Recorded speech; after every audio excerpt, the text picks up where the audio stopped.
사도신경으로 신앙 고백하심으로 7월 7일 목요일 아침 예배를 하나님께 드립니다. 나는 전능하신 아버지 하나님, 천지의 창조주를 믿습니다. 나는 그의 유일하신 아들, 우리 주 예수 그리스도를 믿습니다. 그는 성령으로 잉태되어 동정녀 마리아에게서 나시고 본디오 빌라도에게 고난을 받아 십자가에 못 박혀 죽으시고 장사된 지 사흘 만에 죽은 자 가운데서 다시 살아나셨으며 하늘에 오르시어 전능하신 아버지 하나님 우편에 앉아 계시다가 거기로부터 살아있는 자와 죽은 자를 심판하러 오십니다. 나는 성령을 믿으며 거룩한 공교회와 성도의 교제와 죄를 용서받는 것과 몸의 부활과 영생을 믿습니다. 아멘.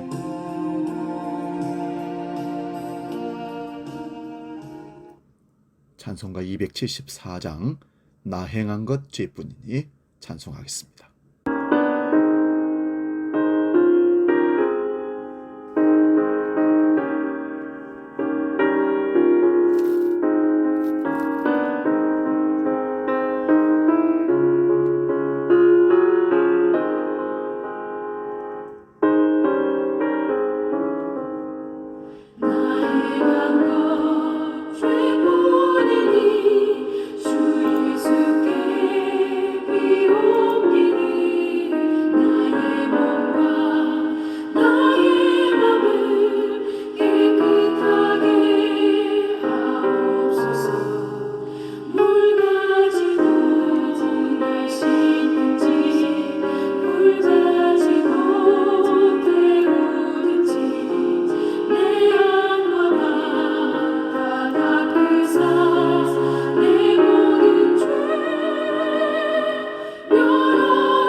오늘 아침 우리에게 주시는 하나님 말씀은 구약성경 열왕기상 13장 29절에서 31절 말씀입니다. 구약성경 538면에 있는 열왕기상 13장 29절에서 31절 봉독할 때에 살아계신 하나님의 음성을 들을 수 있기 바랍니다. 봉독합니다. 늙은 선지자가 하나님의 사람의 시체를 들어 나귀에 실어가지고 돌아와 자기 성읍으로 들어가서 슬피 울며 장사하되 곧 그의 시체를 자기의 묘실에 두고 오호라 내 형제여 하며 그를 위하여 슬피 우니라. 그 사람을 장사한 후에 그가 그 아들들에게 말하여 이르되 내가 죽거든 하나님의 사람을 장사한 묘실에 나를 장사하되 내 뼈를 그의 뼈 곁에 두라. 아멘. 봉독한 말씀으로 용서를 구하는 사람, 이런 제목으로 말씀의 은혜를 나눕니다. 지금 우리가 살아가는 시대에 참 용서를 하고 용서를 받는 일들이 참 어렵다는 생각을 많이 갖습니다. 특별히 이름 있는 사람들이 실수를 하고 용서를 정직하게 하거나 용서를 구하는 그런 일들이 거의 없는 것처럼 보여서 어떻게 하면 이 세상을 우리는 용서를 구하는 사람들로 바꾸면 좋을까, 이런 생각 속에서 우리는 오늘 본문의 말씀을 선택해서 말씀을 상고하며 은혜 나눕니다. 우리는 늘 남의 잘못을 용서해야 한다고 생각합니다. 하지만 내가 남을 용서해야 할 일이 무엇인지 생각하기 전에 내가 남에게 용서받아야 할 일들이 무엇인지를 생각할 필요가 있습니다. 그리고 구체적인 행동으로 용서를 구할 필요가 있습니다. 오늘 말씀은 북이스라엘에 사는 늙은 예언자에 대한 얘기입니다. 늙은 예언자는 남유다에서 온 예언자, 곧 하나님의 사람을 자기 집으로 초대하고 싶어 합니다. 하지만 하나님의 사람은 단호하게 거절합니다. 안 가겠다고. 그러자 북쪽에 사는 늙은 예언자는 하나님이 자신에게 식사 대접을 명령하셨다고 거짓말을 해서 그 거짓말을 참말처럼 말함으로 남쪽에서 온 하나님의 사람이 그 집으로 와서 식사를 하게 됩니다.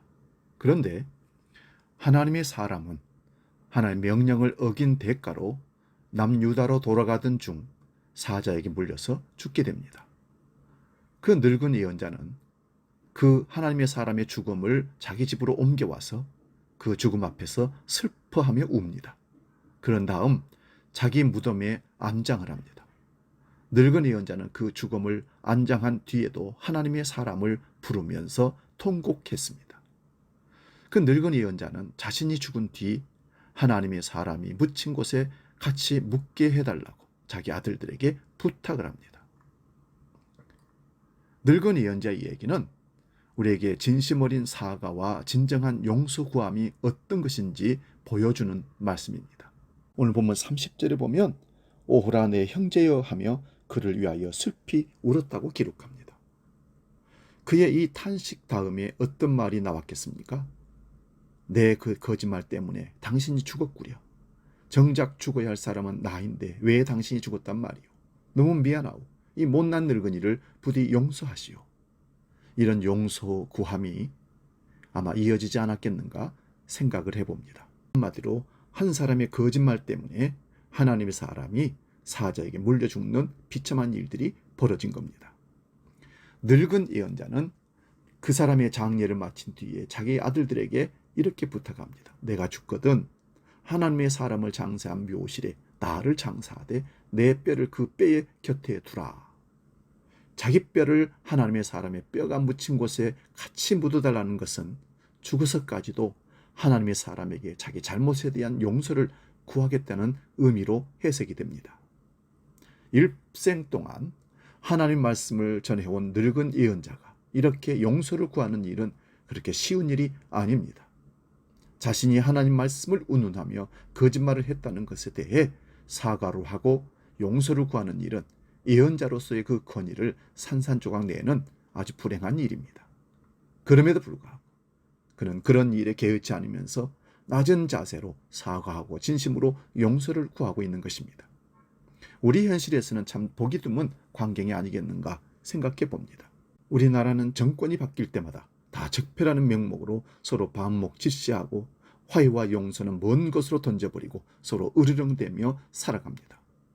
그리고 우리 사회는 가해자가 잘못을 하고도 피해자에게 뻔뻔하게 대드는 것이 요즘 현실이라고 봅니다. 가해자들의 진심 어린 사과와 용서가 필요한 시대에 우리가 살고 있습니다. 특별히 일본군 위안부로 고통을 당하신 분들을 외면하고 용서를 거부하는 일본 대표자들의 그 행동들은 천인공노할 일입니다. 어느 누구 하나 진심으로 사과를 하거나 용서를 구하지 않고 있습니다. 그런데 사회적인 문제에서만 그런 것이 아닙니다. 일상에서 일어나는 개인적인 사건들의 경우도 마찬가지입니다. 우리 주위에는 살다 보면 그럴 수 있지 하며 자신의 말이나 행동을 관용하는 사람들이 너무나 많습니다. 자신의 잘못을 뉘우치고 용서를 구하는 사람들이 외려 어리석고 순진한 사람으로 간주되고 있는 세상입니다. 이로 인해서 양심이 무뎌지고 뻔뻔한 사람들이 양산되고 있다는 사실입니다. 잘못된 흐름입니다. 남에게 잘못을 했으면 진심 어린 사과를 해야 합니다. 이것이 이 시대를 향한 하나님의 뜻입니다. 오늘 우리들의 모습은 어떻습니까? 교회 안에서 우리들의 모습들은 어떻습니까? 우리 공동체 안에서 나의 모습은 어떻습니까? 과연 내 실수를 인정하고 용서를 진심으로 구하고 있는지, 또한 진심으로 용서를 구하는 자에게 화끈한 용서를 그들에게 해주고 있는지, 감정의 억하심정으로 사람들을 얽어매고 그 사람들과 함께 얼굴을 붉히면서 관계를 끊는 그런 일들은 없는지 돌아볼 수 있기를 바랍니다. 작게는 우리 가정에서, 교회 공동체 안에서, 사회 공동체에서, 국가적으로 이 문제가 우리는 빨리 해결돼야 할 줄로 믿습니다. 더 이상 용서를 받지 못해서 속상하고 용서를 구하지 못하는 갈등 속에서 방황하는 그런 사람들이 없기를, 특별히 그리스도인으로서 교회 안에서 신앙생활 가운데 그런 사람이 없기를 축원드립니다. 기도하겠습니다. 하나님, 용서가 필요한 시대입니다. 또한 진정한 용서를 진심으로 할 수 있는 겸손함이 필요한 시대입니다. 그러나 이 시대는 진정한 용서를 구하는 자나 용서를 해주는 자가 많이 보이지 않습니다. 교회 안에서도 마찬가지입니다. 신앙생활 가운데 자기 실수와 잘못을 가감없이 주님 앞에 구하듯 사람에게도 구하며 용서를 받고 용서를 구하는 그런 삶이 일어나게 해 주시옵소서. 이제 주기도로 기도합니다. 하늘에 계신 우리 아버지, 아버지 이름을 거룩하게 하시며 아버지 나라가 오게 하시며 아버지의 뜻이 하늘에서와 같이 땅에서도 이루어지게 하소서. 오늘 우리에게 일용할 양식을 주시고 우리가 우리에게 잘못한 사람을 용서하여 준 것 같이 우리 죄를 용서하여 주시고 우리를 시험에 빠지지 않게 하시고 악에서 구하소서. 나라와 권능과 영광이 영원히 아버지의 것입니다. 아멘.